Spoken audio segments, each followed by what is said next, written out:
დიდი მადლობა. მოგესალმებათ ვანო შოუ, მთავარი იუმორისტული შოუ, მთავარ არხზე. მინდა 2021 წლის პირველი გადაცემა დავიწყო სასიხარულო ინფორმაციით, რამდენიმე წლიანი ლოდინის შემდეგ სტრასბურგის სასამართლომ სრულიად დააკმაყოფილა 2008 წლის აგვისტოს ომის საქართველოს მხარის სარჩელი, ძვირფასო მეგობრებო. 2008-დან იხილავდნენ ამ საქმეს.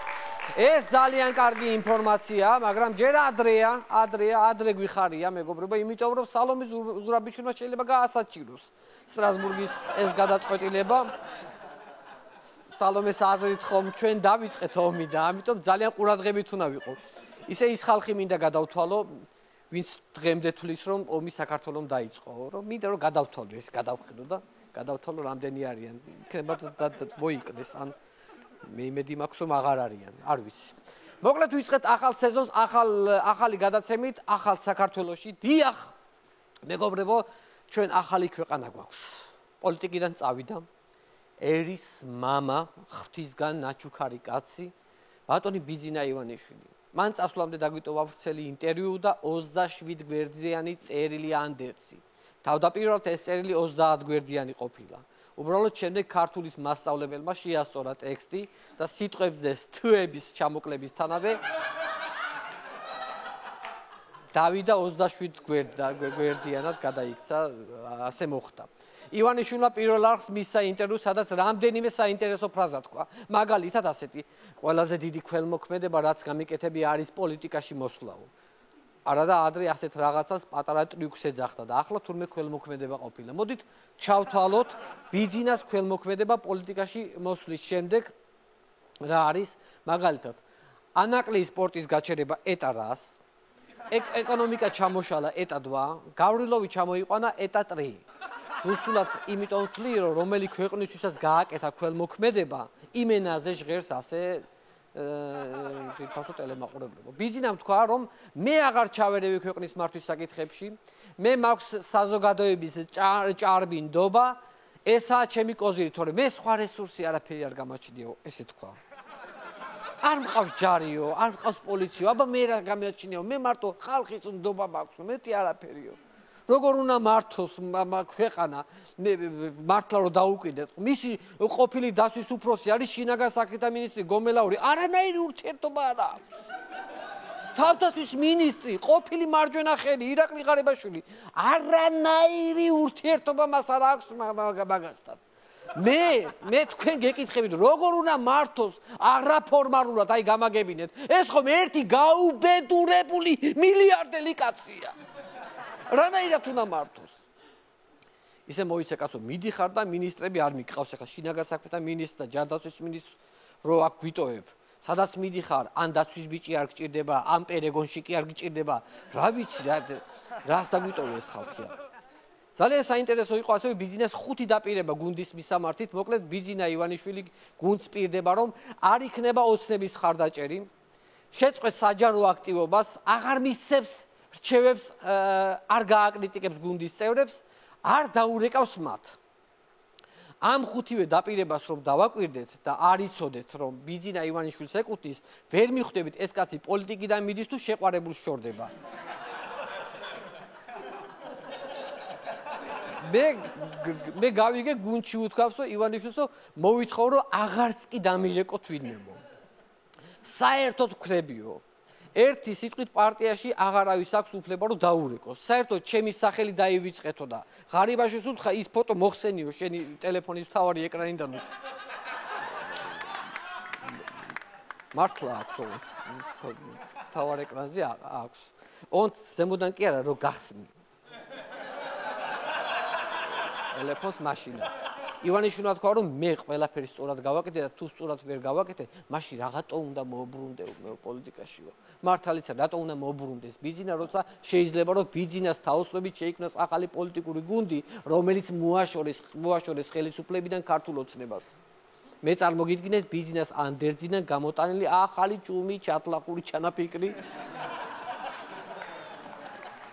მაყურებლისთვის რომ უფრო მარტივად გასაგები იყოს მისი ანდერძიდან ასეთი ამონარიდები. ისე როგორ დროს მიდის თუ აკვირდებით. საყდესი ააფეთქა, ქვეყანას ამდენი ვალი აგვკიდა, ლარის კურსი გააქცია და რა ვიცი, კიდევ რამდენი რაღაცა გააკეთა და ადგა და წავიდა. ეს იგივე ახლა ბადრი ესებუა რომ გამოვიდეს და განცხადება რომ გააკეთო და წავედი მე კრიმინალიდანო. ყოფით ცხოვრებას უბრუნდები, აღარავინ აღარ დამირეკოთ, აღარ შემეხმიანოთ. რაც შეეხება ივანიშვილის ქონებას, აქაც საინტერესო ტრიუქს აქვს ადგილი, მთელ ჩემს ქონებას ვაძლევ ქართულ ჯგუფს, რომელიც ქველმოქმედებაში დაიხარჯებაო და ჩემთვის მხოლოდ 200 მილიონს ვიტოვებ. აი გული დამეფუფქა. გული დამეფუფქა. ისეთი კეთილი კაცია, მარტო საჭმლისთვის დაიტოვა ფული. ან რაში უნდა იყოს ეს 200 მილიონი, გეკითხებით. მარტო ჭამა ხომ არაა, იქ ჩასაცმელი გინდა, იქ ბენზინი, იქ კომუნალურები, ეს ხალხიც რო დასცილის. აბა თვითონ დადგნენ და ერთი 200 მილიონად როგორ იცხოვრებენ, მაგასაც ვნახავ. თვითონ აიღონ ის 200 მილიონი და რანაირად იცხოვრებენ. ამ ყველაფრის ფონზე მან კიდევ ერთი სიბრძნეს თქვა, მე მესმის რომ ხალხს ძალიან ურჩის, მაგრამ 5 წუთშიო სიღარიბეს ვერ უშველიო. 5 წუთშიო ხალხო, ამას გვეუბნება 8 წლის მერე. ანუ ამისთვის 5 წუთი 8 წელს უდრის ფაქტიურად. დარწმუნებული ვარ მინიმუმ 15 წუთი მაინც აპირებს ხელისუფლებაში ყოფნას. მე ესეთი შეგრძნება. ანუ ფაქტიურად ჩვენი საშველი არ საიდან არ ჩანს. არ საიდან. ღმერთო, შენ საიფონით ერთობი რო არ გვაქცევ ყურადღებას.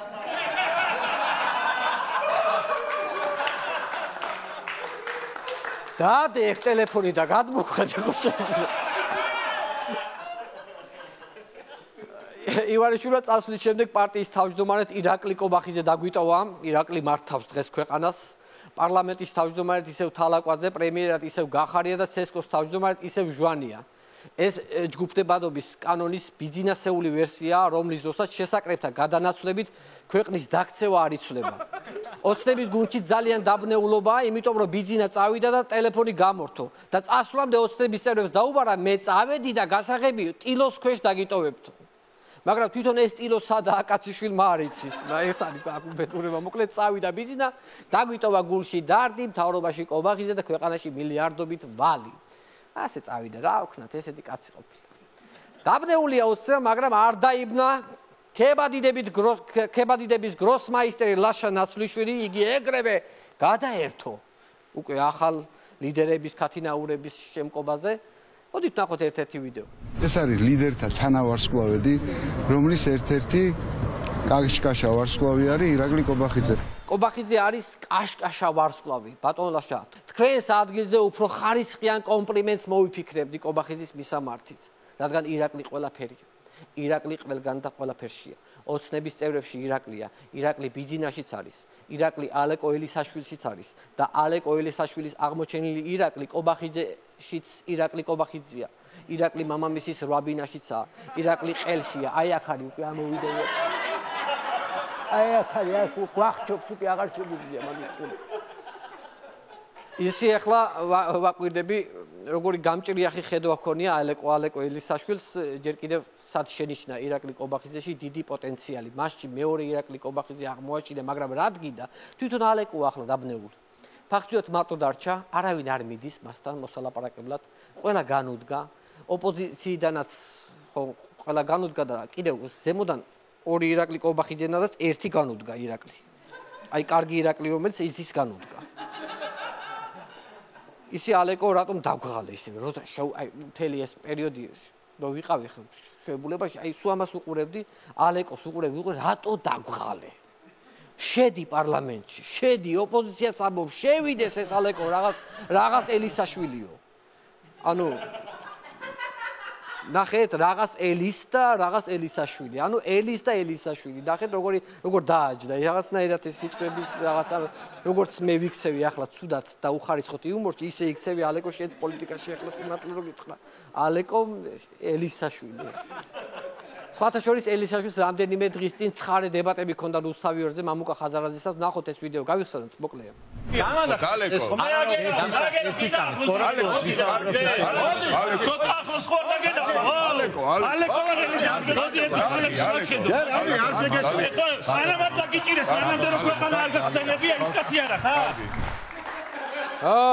ის კაცი არა ხარ. მამუკას შეპირდნენ ხაზარაძეს, რომ მარტო მისი ინტერვიუ იქნებოდა და ჩუმად შეუშვეს ალეკო ელისაშვილი, რომ დაეხოცათ ერთმანეთი. მსგავსი რაღაცების თავიდან ასარიდებლად ოპოზიციის ლიდერებს მინდა ვურჩიო. თუ სახელმწიფო არხი დაგპირდათ, რომ მარტო იქნებით ინტერვიუზე, მაინც თავი დაიზღვიეთ და ის საგარეჯოელი კაცი წაიყვანეთ გადაცემაში. ალეკოს რო უთხრა არ ჩაიჯვაო და მათ კაცს რო დაინახავს, ალეკო მასშივე ჩუმდება, არაფერს აღარ ამბობს. ფიზიკურად ვეღარაფერს ვერ ამბობს და ამიტომ ის კაცი ატარეთ და სულ ეს რო უზით. ყველას რო უზის იქ ის კაცი ეს იმქუდით. მოკლედ ამ ოპოზიციაში ყოველთვის გაუგებრობა არის ხოლმე, ეს მხოლოდ ახლა არა, წლები ასია ჩვენს ქვეყანაში. მაგალითად უცნობა გია გაჩეჩილაძემ დუმილი დაარღვია და მოყვა 13 წლის წინ სააკაშვილის შეხვედრის დეტალები. სააკაშვილის სიხშირეს დამპირდაო და მაგიტო დავშალეო იპოდრომის აქციაო. მელია იყო იმ აქციაზე, როგორ შესიცინებდა.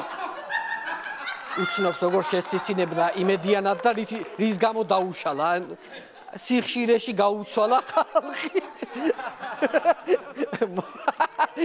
სიხშირეში გაუცვალა. მოკლედ რომ მოვყვეთ, ასე იყო ეს ამბავი, გრეჩიხა მოვიდა ხახუთი უსით და მოითხოვა სიხშირი უსი. აი ეს იყო მიზეზი უსი, რატომ დაშალეს ის აქციუსი. მაგრამ გრეჩიხ ის რატომ არ თქვი, რომ გადაკეთეს $3 მილიონ უსი. აი ამ სიმღერაში ექსტროფია ყველაზე მთავარი. მივხვდი ის არა ის მთავარი, ეს არის $3 მილიონ უსი. მოდით გადავიდეთ ძალიან დადებით და სასიხარულო ინფორმაციაზე. მალე ქვეყანაში COVID საწინააღმდეგო ვაქცინა შემოვა, მაგრამ ჯერ ნაადრევად გვიხარია, მოდით ნახოთ პაატ აინაძის განცხადება. ჩვეულებრივი ადამიანებისთვის ვაქცინა იქნება ზაფხულში და შემოდგომის დასაწყისში. ჩვეულებრივი ადამიანებისთვის იქნება ეს ჩვეულებრივი ხალხის დაგყოთ ორ ნაწილად რამენაირად, რომ ლამაზებად და უშნოებად. ჯერ ლამაზები რო ავიცრათ, იმიტომ რომ ქვეყანას ვჭირდებით ლამაზი ხალხი.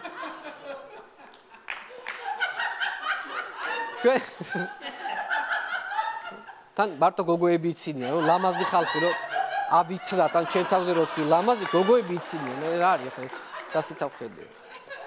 ჩვენ ჩვეულებრივ ადამიანებში ვითვლებით ალბათ, რიგითი მოქალაქეები, სახელმწიფო ჩინოვნიკები სავარაუდოდ ჩვენამდე აიცრებიან. რა უცნაური ქვეყანა ვარ, ჯერ ბიძინას მონები იცრებიან და მერე ჩვენ რიგითი მოქალაქეები, ანუ მონები უფრო პრივილეგირებულად ცხოვრობენ ამ ქვეყანაში. ვიდრე ჩვეულებრივი მოქალაქეები. სასიხარულო ინფორმაცია მაქვს აგრეთვე ვაკის მაცხოვრებლებისთვის. მოდით ნახოთ, რას ამბობს თბილისის მერის ყოფილი მოადგილე მაია ბითაძე იმ ნაგვის ურნებზე, რომელშიც 31,000 ლარი გადაიხადეს. ეს ურნები რა ჭავჭავაძეზე გვაქვს. ეგრეთ წოდებული smart ურნებია, ასე ვთქვათ, აქვთ უნარი, რომ ტექნოლოგიურად ამოიცნონ ვინ ყრის ნარჩენი. smart ნაგვის ურნები გვაქვს, ამოიცნობს ვინ აგდებს ნაგავს. მივხვდით რა შეასაკლე. მოკლედ ვაკეში ნაგავი თუ გინდა რომ გადააგდო, ჯერ კარგად უნდა გამოიპრანჭო, ლამაზად ჩაიცვა და ისე უნდა გადააგდო, იმიტომ რომ ურნა გიღებს. მივხვდი რა შეასაკლე. ძველი ბიჭი რომ მიდის მაგარი, ნუ მიღებ ჩემი, ანუ ბევრი ვერსია. ასევე ამ ურნებს შეუძლიათ ამოიცნო ვინ არის ვაკელი და ვინ არა. სხვათა შორის, თუ ვაკელი არ ხარ და ურნაში ნაგავს ჩააგდებ, დიდი შანსია ნაგვის პარკი უკან ამოგიგდოს და გითხრას, აი ახლა ეგ ნაგავი წაიღე და საიდან ჩამოეთრიე.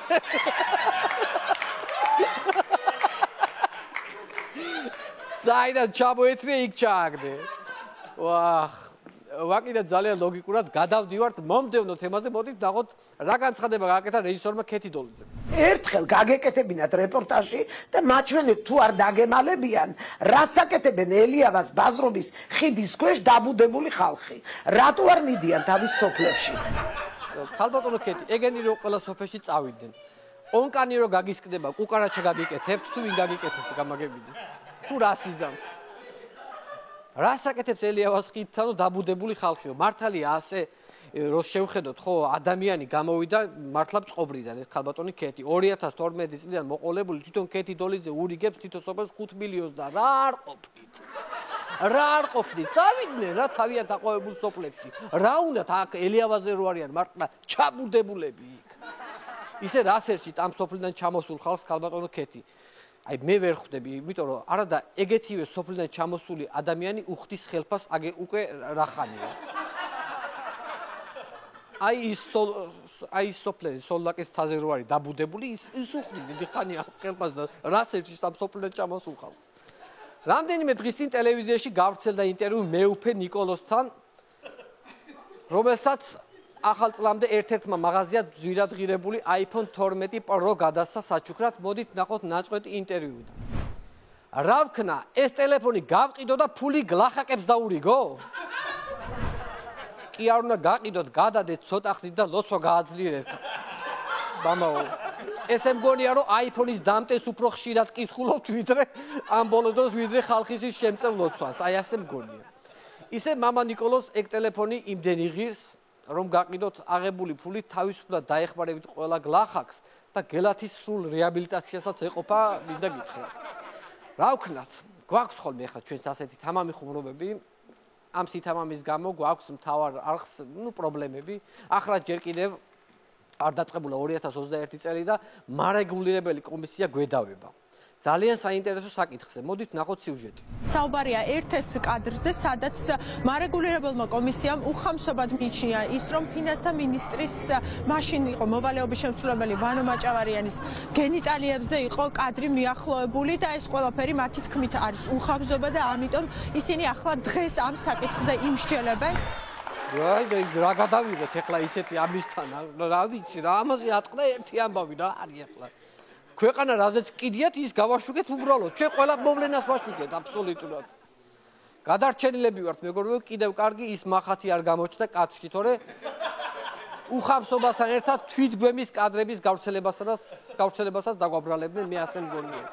მარეგულირებელს მინდა მივმართო, მოიცა ახლა, როცა თათარაშვილი პრემიერ-მინისტრ გახარიას სხეულის ნაწილებს აქებდა. გახარიას ნაწილებს რო აქებდა სხეულისას ის კაცი. ეს არის იყო უხამსობა, გეკითხებით. გენიტალიებშიც მიკერძოება და პოლიტიზირება აღარ გამიგია მე არ ვიცი ეს რა მიდგომებია. მოკლედ, მე ძალიან დაბნეული ვარ რა. ისევ ბიზნეს წასვლაზე ვფიქრობ, მე ახლა გადართული ვარ ამაზე.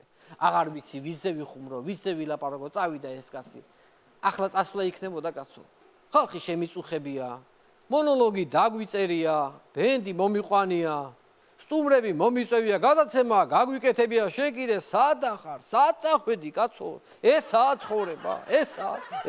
თამუნა, დაუკარი მაგის დედაცვატიდე უბიძინო ქვეყანა არის, რა ვქნათ, რა გავაკეთე.